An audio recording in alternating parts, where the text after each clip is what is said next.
যখন বেশি দুঃখ হবে অন্তরে, অন্তর বেশি ব্যথিত হবে, অন্তরে প্রচুর পরিমাণ কষ্ট হবে, কোনো প্রকার চিন্তা করা ছাড়া, কারোর সাথে আলাপ আলোচনা করা ছাড়া যাই নামাজটা বিছান, রবের দরবারে সিজদায় চলে যান। সুবহানাল্লাহ।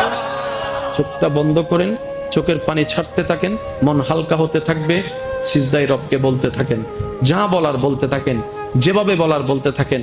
মনে রাখবেন, আপনার সেই মনের বেতার ভাষা হতে পারে আপনার রক্ত বুঝবে না, আপনার ভালোবাসার মানুষ বুঝবে না, আপনার প্রিয় মানুষ বুঝবে না, কিন্তু আপনি যেভাবেই বলেন না কেন, আপনার প্রত্যেকটা শব্দ আপনার রব্বুল আলামিন বুঝবেই বুঝবে, বুঝবেই বুঝবে। সুবহানাল্লাহ।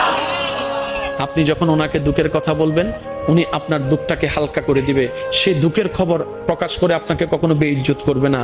আর আপনি যখন সুখের খবর পেয়ে রবের দরবারে সিজদায় চলে যাবেন, তখন আল্লাহ তাআলা খুশি হয়ে আপনার সুখটাকে আরো বাড়ায় দিবে।